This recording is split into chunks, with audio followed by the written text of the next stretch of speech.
दोस्तों, एक विधवा महिला होती है। उसका पति जब गुजर जाता है तो उसके घर की आर्थिक स्थिति बहुत ज़्यादा खराब हो जाती है। तो कुछ लोग उसको बताते हैं कि एक काम करो, तुम विधवा पेंशन बनवा लो जो ब्लॉक या तहसील में जाकर बनेगी। तो वो महिला सोचती है क्यों ना बनवाई जाए, जिससे घर की आर्थिक स्थिति में थोड़ा सुधार हो सके और मुझे मदद मिल सके। वो महिला जाती है तहसील में और दोस्तों वहाँ पर एक वकील मिलता है। और उसके बाद में वो वकील जब देखता है कि इसके आगे पीछे कोई नहीं है तो उसकी नीयत दोस्तों बदल जाती है और उसे वो बहाने से शाम तक बिठा के रखता है और फिर उसके साथ में कुछ ऐसा करता है कि दोस्तों इंसानियत भी रो पड़ती है। लेकिन वहीं पर जो वकील का मुंशी होता है वो भी कुछ ऐसा करता है कि लोग उसकी तारीफ करते। तो जानेंगे दोस्तों इस कहानी में, इस कहानी से आप लोगों को कुछ ना कुछ ज़रूर सीख मिलेगी। तो दोस्तों बने रहे कहानी के साथ। अगर कहानी अच्छी लगे तो दोस्तों वीडियो को लाइक कर दें और चैनल को भी सब्सक्राइब कर दें, जिससे मेरा भी हौसला बढ़ता रहे। तो चलते हैं दोस्तों इस कहानी की तरफ। दोस्तों ये कहानी कई साल पहले शुरुआत होती है यूपी के बिजनौर से। और दोस्तों इसमें जो भी नाम है वो सारे मैंने बदल दिए हैं। दोस्तों बिजनौर में एक परिवार रहता था, उसमें पति पत्नी रहते थे, यानी कि जो पत्नी का नाम था पुष्पा था। पुष्पा जब अपने पति के साथ में बिजनौर में रहती है तो समय के साथ साथ दोस्तों उसका एक बेटा हो जाता है। धीरे धीरे वो 4 साल का हो जाता है। दोस्तों पुष्पा के जो मायके वाले होते हैं वो ज़्यादा अमीर घर से होते नहीं, यानी कि वो भी परिवार उसका मायके का गरीब था, इसलिए वो साधारण सिंपल लड़का देखते हैं और पुष्पा की शादी कर देते। अब जो पुष्पा का पति होता है दोस्तों वो पीने वाला होता है, यानी कि नशेड़ी टाइप का होता है। वो शराब वगैरह पिया करता था और दोस्तों थोड़ा बहुत कमाता था, उससे घर का गुजारा चलता था। समय के साथ साथ ज़्यादा शराब पीने के कारण जो पुष्पा का पति होता है उसकी तबीयत खराब हो जाती है। और जब तबीयत खराब हो जाती है तो फिर दोस्तों बीमार पड़ जाता है। दोस्तों उसको कई सारी गंभीर बीमारियां हो जाती हैं, जिसके चलते वो गुजर जाता है। जब पुष्पा का पति गुजर जाता है तो दोस्तों पुष्पा के लिए आगे की ज़िंदगी बहुत ज़्यादा कठिन दिखने लगती है। पुष्पा का 4 साल का बेटा था और लगभग उसकी उम्र भी 26-27 साल के आसपास की रही होगी पुष्पा की। अब समय थोड़ा और गुजरता है तो दोस्तों पति कैसा भी था, जो कमा के लाता था उससे घर का खर्चा चलता था। अब पति गुजर चुका था तो घर का खर्चा भी चलना मुश्किल हो गया था। फिर वो क्या करती है कि खेतों में मेहनत मजदूरी करने लगती है और घर का धीरे धीरे खर्चा चलने लगता है। अब दोस्तों पुष्पा के घर पर उसकी सास थी और दोस्तों जो पुष्पा के ससुर थे वो पहले ही गुजर गए थे। उनकी जो खेती पाती थी वो सारी बेच करके पुष्पा के पति ने शराब वगैरह पी ली, इसलिए घर में ज़्यादा कुछ था नहीं। पुष्पा और पुष्पा की सास रहती थी, उसका एक बेटा। धीरे धीरे दोस्तों समय गुजरने लगता है। अब कई लोग पुष्पा से कहते हैं कि एक काम करो, विधवा पेंशन बनती है तुम वो बनवा लो, जिससे कुछ ना कुछ तुम्हारी मदद हो जाया करेगी, थोड़े बहुत पैसे आ जाया करेंगे, जिससे तुम्हारी आर्थिक स्थिति है उसमें कुछ सुधार हो सकेगा और घर का खर्चा चल सकेगा। पुष्पा की जो सास होती है वो ज़्यादा बुजुर्ग होती है और पुष्पा जो थी वो ज़्यादा पढ़ी लिखी थी नहीं, इसलिए वो भी सोचती है कि ना विधवा पेंशन बनवा ली जाए, जिससे थोड़े बहुत पैसे मिल जाएंगे और मेहनत मजदूरी करके घर का खर्चा चलता रहेगा। दोस्तों पुष्पा क्या करती है, अपने जो ज़रूरी के कागज़ होते हैं आधार कार्ड वगैरह साथ लेती है और वो ब्लॉक के लिए निकल देती है। अब दोस्तों उसे ये नहीं पता था कि उसके जो गांव का ब्लॉक है, जो तहसील है वो कौन सी है। वो जाती है और दूसरी जगह की तहसील में पहुंच जाती है। पहुंचने के बाद में दोस्तों गेट पर कई सारे वकील खड़े रहते हैं, तो वहां पर एक वकील मिलता है जिसका नाम होता है जेपी कुमार। जेपी कुमार की उम्र लगभग 50 साल के आसपास रही होगी। अब जेपी कुमार जब मिलते हैं तो उससे पूछते हैं कि आखिरकार कैसे आना हुआ, क्या दिक्कत है। तो जो पुष्पा होती है वो कहती है कि दरअसल मेरे पति अब इस दुनिया में रहे नहीं हैं और मुझे विधवा पेंशन बनवानी है, घर चलाने में बहुत ज़्यादा दिक्कत होती है।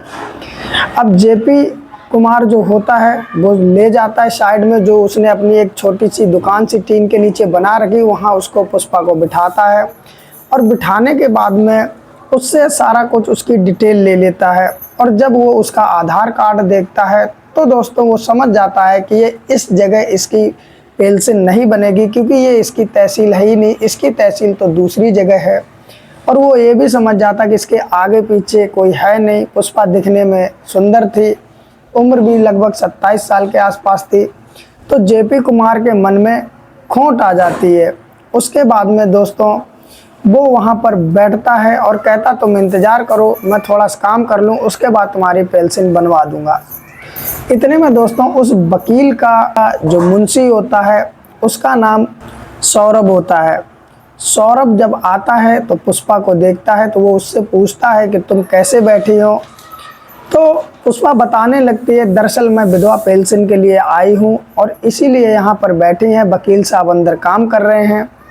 अब दोस्तों जैसे ही जेपी कुमार यानी कि वो वकील देखता है कि ये सौरभ बात कर रहा पुष्पा से, वो दौड़ करके आता है, इसलिए कहीं ये सौरभ बता ना दे कि ये तहसील तुम्हारे क्षेत्र की नहीं है और मेरे मंसूबों पर पानी फिर जाए, इसलिए वो दौड़ करके आता है और सौरभ से कहता है कि तू अपना काम कर, मेरी बात हो गई है और मैं इनका काम करवा दूंगा। अब दोस्तों समय धीरे धीरे गुजरता रहता और 2-3 घंटे बीत जाते। लगभग 12 बजे के आसपास पुष्पा पहुंची थी और धीरे धीरे 2-3 जब घंटे बीत जाते तो शाम को लगभग 3-4 का समय हो जाता है। पुष्पा वकील साहब से कहती है कि साहब जी थोड़ा जल्दी कर लो, जल्दी मेरा काम करा दो, वापस घर भी जाना है क्योंकि मैं काफ़ी दूर से आई हूँ। तो वकील कहता है कि हाँ हाँ मैं करवा रहा हूँ। अब दोस्तों धीरे धीरे शाम हो जाती है। जब शाम हो जाती है तो वकील आता है, वो जेपी कुमार, वो कहता है कि देखो मैडम तुम्हारा काम कल सुबह ही सुबह जल्दी होगा, आज तो हो नहीं पाएगा। एक काम करो, तुम्हारा कोई यहाँ रिश्तेदार रहता हो उसके घर चली जाओ और सुबह जल्दी आ जाना।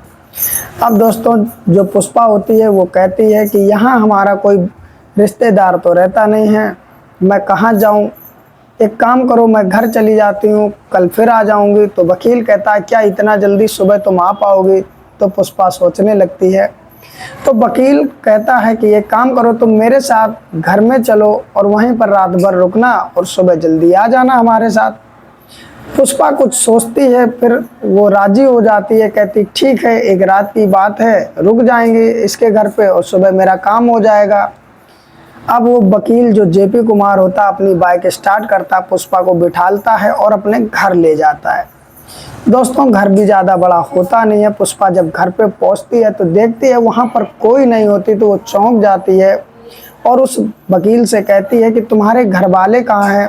तो दरअसल वकील की कुछ हिस्ट्री ऐसी थी कि जब इंसान के पास पैसा आता है तो वो गलत ऐब में पड़ जाता है। वकील जो जेपी कुमार होता है वो भी शराब वगैरह पीता है और इससे तंग आकर के उसकी पत्नी उसे छोड़ करके कई साल पहले जा चुकी थी।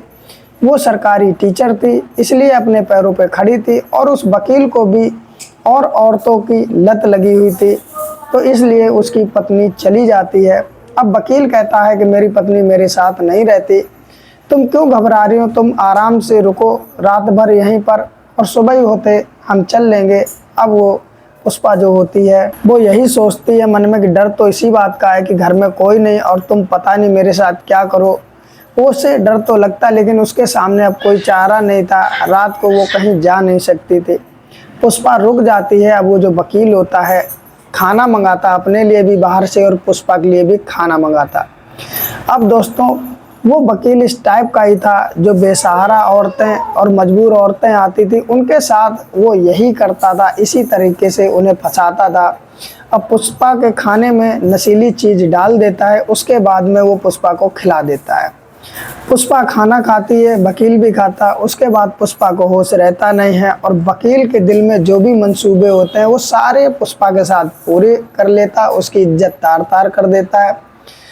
अब दोस्तों सुबह जब पुष्पा जागती है तो वो अपनी हालत देखती है तो वो बैठ करके रोने लगती है और वकील को कोसने लगती है। वो वकील कहता है कि देखो तुम्हारे कोसने से कुछ होगा नहीं, ये तो मेरा काम है और मैं तुम्हें अब सही रास्ता बता रहा हूँ, उस पर चलो।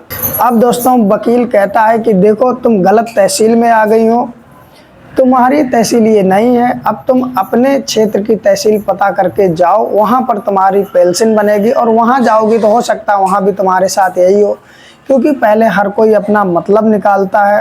अब पुष्पा रोती है कुछ उसे समझ में आता नहीं है। वो सोचती है कि मेरा काम भी नहीं हुआ, मेरी इज्जत भी चली गई। अब वहाँ से रोते हुए सीधा अपने गांव के लिए निकलती है, घर पे आ जाती है। और घर पे आने के बाद में दोस्तों फिर होता ऐसा है कि वो मन में सोचती रहती है, तो धीरे धीरे डिप्रेशन में जाती है। तो वो एक कीटनाशक दवाई होती है, खुद भी पीती है और अपने बेटे को भी पिला देती है। अब दोस्तों कुछ समय बाद दोनों की तबीयत खराब हो जाती है, और ख़राब होने के बाद में फिर लोग उसे जो अस्पताल होता है पास का वहाँ ले जाते हैं। वहाँ से वो जिला अस्पताल में रेफ़र कर दी जाती है। उसके बाद में दोस्तों वो वहाँ पर जब भर्ती होती है, तो जो उस वकील का मुंशी होता है उसकी माँ भी उसी अस्पताल में भर्ती होती है। वो जब मुंशी देखता है तो उस औरत को, पुष्पा को पहचान जाता है कि ये 2 दिन पहले तो आई थी वकील साहब से मिलने पेंशन बनवाने के लिए। अचानक इसे ऐसा क्या हो गया जो इसे इमरजेंसी वार्ड में लाया गया। दोस्तों वो उसके पास जाता है, लेकिन वो उस समय होश में नहीं होती है। लेकिन जब उसका इलाज चलता है पुष्पा का, तो वो होश में आ जाती है। उसके बाद में वो जो मुंशी होता है वकील का, वो सौरभ उसके पास में जाता है और जाने के बाद में कहता है कि मैडम बुरा ना मानो तो एक बात पूछे कि ऐसा क्या हुआ जो तुम इतनी ज़्यादा गंभीर हालत में यहाँ आई, और 2 दिन पहले तो सही थी। तो वो जो पुष्पा होती है वो बुरा भला बोलने लगती, कहती तुम सब एक जैसे हो और तुम लोग मजबूर औरतों का फ़ायदा उठाते हो। तो सौरभ बोलता है कि मैडम आप मुझे बुरा भला क्यों बोल रहे हैं, आखिर हुआ क्या, तुम तो मुंशी के साथ मेरे सामने गई थी। तो पुष्पा फिर सारी अपनी कहानी उसे बताती है और कहती है कि मेरे आगे कोई रास्ता नहीं बचता, इसलिए मैंने ये सब कदम उठाया, अपने आप को ही ख़त्म कर दूंगी, ना मेरी बेइज्जती होगी ना कुछ। तो मुंशी सौरभ कहता है कि तुम उसके खिलाफ FIR दर्ज करते। तो वो कहती अगर मैं ऐसा करती तो मुझ गरीब की कहाँ सुनवाई होती। और मुंशी ने मुझे धमकी भी दी थी कि अगर तुम कहीं कंप्लेंट मेरे खिलाफ करोगी तो तुम्हारे साथ अच्छा नहीं होगा, और मेरी गरीब की सुनवाई भी कहाँ होगी। तो वो जो मुंशी होता है सौरभ, वो कहता है कि तुम मेरे साथ चलो, मैं तुम्हारी कंप्लेंट लिखवाऊंगा और मैं गवाही दूंगा कि मेरे सामने तुम्हें वो बिठाल के ले गया था। अब दोस्तों पुष्पा जब 2-3 दिन में ठीक हो जाती है तो मुंशी के साथ यानी सौरभ के साथ जाती है। सौरभ की उम्र भी लगभग 27-28 साल की होगी। उसके साथ में जब वो जाती है तो पुलिस स्टेशन में कंप्लेंट लिखाई जाती है। वकील का नाम सुनकर जो पुलिस अफसर होता है वो भी हिचकिचाने लगता है और कंप्लेंट लिखने से कतराने लगता है। तो जो मुंशी होता है वो कहता मुझे भी आम नागरिक मत समझना, मैं भी मुंशी हूँ, और अगर तुम कंप्लेंट नहीं लिखोगे तो तुम्हारी भी कंप्लेंट हम ऊपर करेंगे और तुम्हें भी केस में लेके आएंगे। पुलिस वाला देखता है कि ये कोई साधारण व्यक्ति नहीं है। उसके बाद में वो पुष्पा की कंप्लेंट लिख लेता है उस वकील के खिलाफ जो कि JP कुमार होता है। अब दोस्तों कार्रवाई आगे बढ़ती है। पुष्पा का चेकअप होता है, CCTV कैमरे खंगाले जाते हैं। तो पुष्पा उस वकील के साथ बैठ करके जा रही होती है। दोस्तों कार्रवाई आगे बढ़ती है। जो JP कुमार होता है यानी वो वकील होता है, उसे गिरफ्तार करके पूछताछ की जाती है। शुरुआत में वो मना करता है कि मैं इस महिला को जानता ही नहीं। उसके बाद में दोस्तों उसी का जो मुंशी होता है सौरभ, वो होता है वो गवाही दे देता है कि मेरे सामने ही तुम इसे लेके गए। और उसके बाद में जब CCTV कैमरे की फ़ोटो सामने लाई जाती है और फिर उस वकील से पूछा जाता है कि तुम इस महिला को जानते नहीं हो तो इसे अपने घर कैसे ले गए और क्यों ले गए। अब उसके पास कोई जवाब होता नहीं। उसके बाद में दोस्तों वो अपनी बातों में फंस जाता है, और फंसने के बाद में दोस्तों फिर वो अपना गुनाह कबूल कर लेता है। वो कह देता हाँ मैंने इसके साथ में ऐसा गलत काम किया है। दोस्तों ये केस लगभग 1-1.5 साल चलता है और 2023 में जाके कहीं इसका फैसला आता है। 20 साल की उस वकील को सज़ा हो जाती है। उसके बाद में जो पुष्पा होती है वो खुश हो जाती है कि आखिरकार इस दुनिया में अच्छे भी व्यक्ति हैं। सौरभ जैसे, उस जो मुंशी जैसे जिसने मेरा साथ दिया, और जो मेरा मुजरिम था जिसने मेरी इज्जत लूटी उसको सज़ा हुई। अब दोस्तों उसको सज़ा हो जाती है। तो सौरभ, इस बीच में सौरभ और पुष्पा में अच्छी बोलचाल हो गई। सौरभ की भी शादी हुई नहीं थी। अब पुष्पा जो होती है सौरभ का धन्यवाद करती है और कहती है अगर तुम नहीं होते तो इस वकील को सज़ा नहीं होती। अब दोस्तों समय थोड़ा और गुजरता है, इनकी फ़ोन पे बात होने लगती है। दोस्तों ये इतना ज़्यादा घुल मिल जाते कि एक दिन सौरभ कहता है कि मैं तुमसे एक बात कहना चाहता हूँ। तो पुष्पा कहती क्या। तो सौरभ पुष्पा से फ़ोन करके कहता है कि देखो मैं तुमसे परिचित हूँ, मैं तुम्हें जानता हूँ और इतने 1-1.5 साल में काफ़ी तुम्हें जान गया हूँ, तुम दिल की बहुत अच्छी हो, मैं तुमसे शादी करना चाहता हूँ अगर तुम्हारी मर्जी हो। दोस्तों इतनी बात जैसे पुष्पा सुनती है तो पुष्पा की आंखों में आंसू आ जाते हैं और वो कहती है कि तुम सारी मेरी सच्चाई जानते हो, पहले से मैं विधवा हूँ, उसके बाद उस वकील ने मेरे साथ क्या किया, फिर भी तुम मुझसे शादी करना चाहते हो। तो वो कहता है सौरभ कि इसमें तुम्हारी क्या गलती है, किसी को भी नशीली चीज़ खिलाकर कोई कुछ भी कर सकता है, उसमें तुम्हारी क्या गलती है, और तुम वैसे भी दिल की अच्छी हो, मैं तुम्हें पत्नी बनाकर अच्छे से रखूँगा, तो बस मेरे घर को स्वर्ग बना देना। तो कहीं ना कहीं जो पुष्पा होती है खुश हो जाती है और खुशी के आंसू उसके निकलने लगते हैं। वो हाँ बोल देती है और उसके बाद में अपनी सास से इजाज़त लेती है। तो उसकी सास कह देती है ठीक है। पुष्पा फिर मुंशी से कहती है कि मैं दुल्हन बनकर तो तुम्हारे साथ आ जाऊंगी, लेकिन शर्त मेरी ये है कि मेरी सास है, इनका कोई आगे पीछे नहीं, ये भी मेरे साथ रहेंगी। तो सौरभ मान जाता है और फिर वो दोनों एक दूसरे से शादी कर लेते और दोस्तों खुशी खुशी वो दोनों जीवन गुजारते। तो आज की रही दोस्तों ये कहानी। अगर कहानी अच्छी लगी है तो दोस्तों वीडियो को लाइक ज़रूर करना और चैनल पर नए हो तो चैनल को सब्सक्राइब भी कर लेना, जिससे मेरा भी हौसला बढ़ता रहे। और दोस्तों वीडियो को शेयर भी करना कि आज के ज़माने में दोस्तों कुछ अच्छे लोग भी हैं, कुछ खराब लोग भी हैं। उन वकील जैसे मजबूर औरतों का फ़ायदा उठाते हैं, तो ऐसे लोगों की सज़ा ज़रूर होनी चाहिए। और दोस्तों अगर ये वीडियो आप फेसबुक पेज पर देख रहे हैं तो लाइक करके फॉलो ज़रूर कर लें, जिससे मेरा भी हौसला बढ़ता रहे। तो फिर मिलते किसी और कहानी के साथ, तब तक अपना ख्याल रखिए। नमस्कार।